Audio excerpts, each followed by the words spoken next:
JPS news channel में आप सभी का स्वागत है। कैमरामैन अभय सिंह के साथ मैं दिनेश कुमार शुक्ल, आप सभी को सादर नमस्कार, प्रणाम।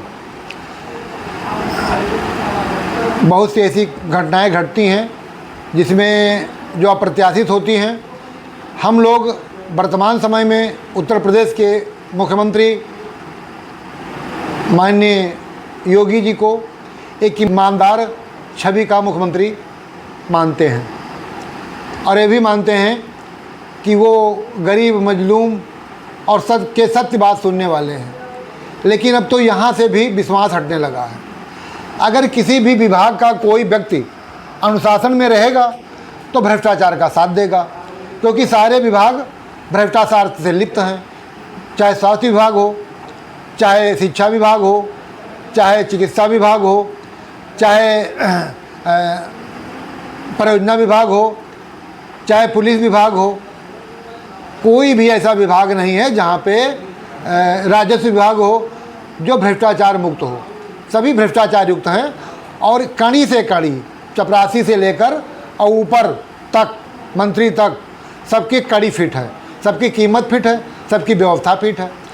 अब मान लिया उस व्यवस्था में कोई निकल करके कोई बात कहता है कि ये गलत हो रहा है, तो उस पर अनुशासनहीनता का डंडा चल जाता है कि अनुशासनहीन है, इसने फला नियमावली का उल्लंघन किया है और उल्लंघन करने के वजह से इसको बर्खास्त किया जाता है।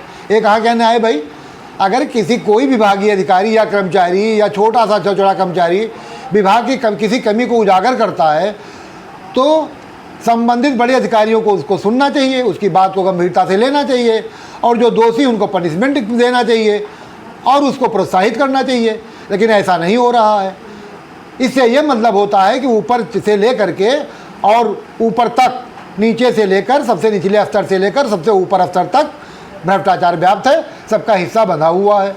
इसीलिए अगर उसमें से कोई कड़ी थोड़ा सा बाहर निकल करके और सही बात कहती है तो उसे अनुशासनहीनता का डंडा मारा जाता है। पिछली भी कई बातें आ चुकी थी। आज सुनील कुमार शुक्ला को बर्दाश्त के ये सिद्ध भी कर दिया। सुनील पुलिस लाइन के गणना प्रभारी RI और अन्य अफसरों पर वसूली के आरोप लगाए थे। ये कार्रवाई विभागीय जांच में उन्हें दोषी पाए जाने के बाद की गई। लखनऊ पुलिस की ओर से जारी बयान के अनुसार 7 मई 2026 को सुनील के वीडियो जारी किया था। मामले की जांच के लिए समिति गठित की गई थी। समिति ने संबंधित पुलिसकर्मियों के बयान दर्ज किए। आरक्षी सुनील कुमार शुक्ला आरोपों के समर्थन में कोई साक्ष्य प्रस्तुत नहीं कर सके। जांच समिति ने पाया कि सुनील ने वरिष्ठ अधिकारियों के विरुद्ध निराधार आरोप सार्वजनिक रूप से प्रसारित कर विभाग की छवि को धूमिल करने का प्रयास किया। अधिकारियों के प्रति अमर्यादित भाषा का इस्तेमाल किया। बिना अनुमति सोशल मीडिया का उपयोग कर उत्तर प्रदेश सोशल मीडिया नीति 2023 उत्तर प्रदेश सरकारी सेवक आचरण नियमावली 1956 के नियम 3, 6, 7 और 27 व उत्तर प्रदेश वर्दी विनियम का उल्लंघन किया गया। इन सभी साक्ष्यों के आधार पर सुनील के खिलाफ बर्खास्तगी की कार्रवाई की गई।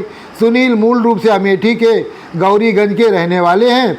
उनकी पत्नी भी सिपाही हैं और रायबरेली में तैनात हैं। जिसकी पत्नी भी सिपाही है और रायबरेली में तैनात है, स्वयं पुलिस में था। अब ये बताइए, उसको गवाही ढूंढे नहीं मिला, जबकि सारी बातें उसकी सत्य हैं। जांच अधिकारी में यही सिद्ध है कि जिसने थोड़ा सा लाइन से हटकर सही बात की, उसने अनुशासनहीनता किया और सभी लोग जो जुल्म सह रहे हैं वो अनुशासनशील हैं। अपनी नौकरी के डर में एक को नौकरी से हटा करके विभाग ये दहशत फैला देता है कि अगर आप ऐसा करोगे तो आपके साथ भी होगा। होमगार्ड विभाग है, होमगार्ड की ड्यूटी के लिए पैसा पड़ता है। पुलिस विभाग है, पुलिस के ड्यूटी के लिए पैसा पड़ता है। ऐसे डॉक्टर लोग हैं, ड्यूटी चेंज कराने के लिए पैसा देते हैं। सारे विभागों में जैसे अभी कुछ दिन पहले ये आया था कि कोई टिकट का पैसा, कोई राजनीतिक दल टिकट का पैसा नहीं देता है। ये रिपोर्ट गलत है। जबकि 100% सही है कि सारी पार्टियां, राजनीतिक दल पैसा लेती हैं कि कोई 20 करोड़, कोई 25 करोड़, कोई 10 करोड़, कोई 5 करोड़, कोई 50 लाख। लेकिन सभी खुलेआम इनकार करते हैं कि नहीं नहीं नहीं, मैं पैसा नहीं ले रहा हूँ, मुझको राजनीतिक विद्वेष की वजह से बदनाम किया जा रहा है। जबकि 100% सत्य है, उसके विपक्ष में कोई बोलने वाला नहीं है। सारे प्रत्याशी पैसा देते हैं, कुछ देकर लड़े हारे, कुछ दिए। 100% सत्य है। सारी वर्तमान समय सारी राजनीतिक दल पैसा लेकर के टिकट देते हैं। जिसकी सरकार है वो कई करोड़ लेती है, जिसकी नहीं है वो कम लेते हैं। सभी प्रत्याशी बिना पैसा के, कोई पैसा प्रत्याशी टिकट नहीं पाता है, नहीं तो आम कार्यकर्ता टिकट पाता। उसी प्रकार सारे विभाग में भ्रष्टाचार है। जो भ्रष्टाचार को उजागर करता है वो अनुशासनहीन हो जाता है, और जो भ्रष्टाचार का सपोर्ट करता है वो अनुशासनहीन होता है। एक कर्मचारी जो सही बात आगे कहता है बढ़ करके, उसको प्रसन्न दोगे, उसकी बात को सुनोगे, उसकी विधिवत जांच करोगे, तभी तो भ्रष्टाचार मुक्त भारत होगा, तभी तो कमियां निकलेंगी। लेकिन जिसने सही बात कही, अपनी पीड़ा कही, विभाग की कमी को उजागर किया, उसी को अनुशासनहीन बता के जब उसका मुंह कुचल दोगे, उसको बर्खास्त कर दोगे, तो अन्य कर्मचारी दब जाएंगे, कोई आगे नहीं आएंगे। तभी तो भ्रष्टाचार फलेगा फूलेगा। और इसमें संतरी से लेकर मंत्री तक सम्मिलित है, और मानना पड़ रहा है कि भाजपा के शीर्षस्थ नेता भी सम्मिलित हैं, और कहीं ना कहीं मुख्यमंत्री भी जानते हुए चुप हैं। अगर मुख्यमंत्री इस मामले को, सुनील शुक्ला ने कई वीडियो माननीय उत्तर प्रदेश के मुख्यमंत्री जी को संबोधित करके बनाया है। अगर माननीय मुख्यमंत्री जी इस पर संलिप्त, इसको संज्ञान में ले करके उचित जांच कराते तो दूध का दूध और पानी पानी हो जाता। और मुझको ये उम्मीद था कि माननीय मुख्यमंत्री जी इस उजागर के लिए सुनील शुक्ला को प्रोत्साहित करेंगे कि किसी ने तो निकल के आगे कुछ बात कही, लेकिन वो भी अपनी इज्जत दामन बचाने के लिए उसी को बर्खास्त कर दिए, जो न्याय संगत नहीं है। ये वही हाल है कि न्यायालय में न्यायाधीश बैठे दूसरे को न्याय सुना रहे हैं, और उन्हीं विभाग के कर्मचारी और पेशकार मेज के नीचे से रुपए ले रहे हैं।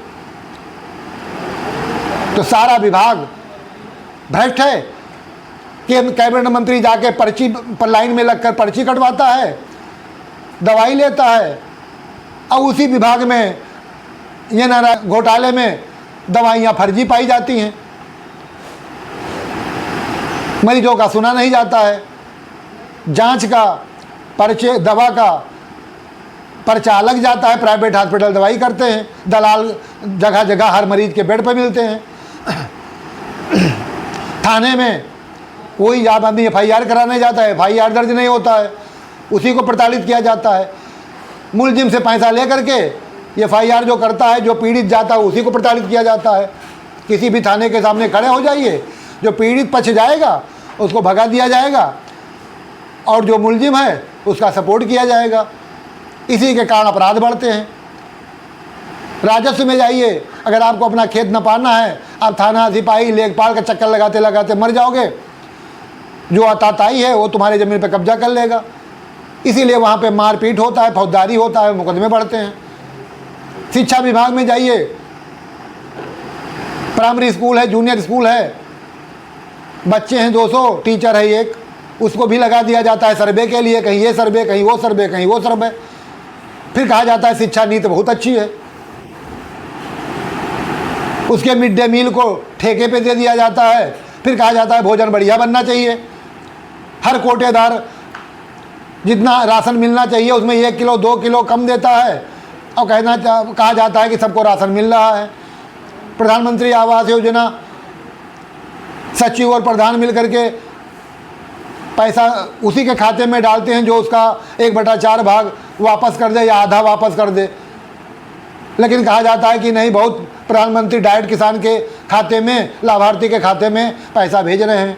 चारों तरफ भ्रष्टाचार है, सरकार आंधमूंधे है, और जो आगे बढ़ता है, चाहे भरत तिवारी हो, भ्रष्टाचार का आरोप, भ्रष्टाचार के समक्ष खड़े हुए है, गोली मार दी गई, उन्होंने अपने लिए कुछ नहीं किया।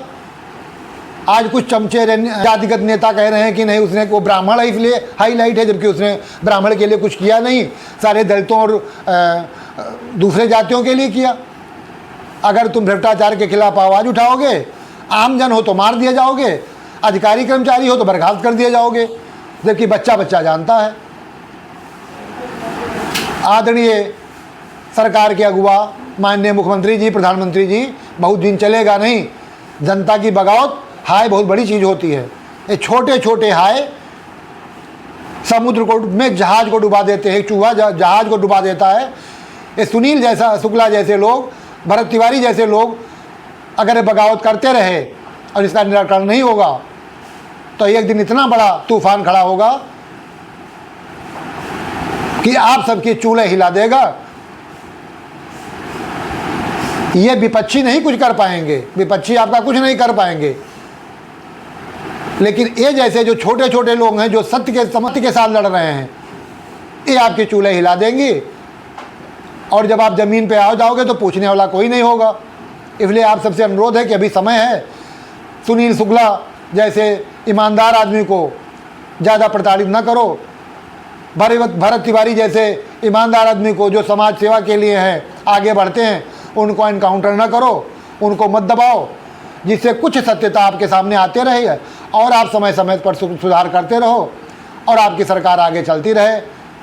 इसी के साथ अपने JPS न्यूज़ चैनल पर, JPS न्यूज़ चैनल को देखने वाले सभी लोगों को बहुत बहुत धन्यवाद देते हैं।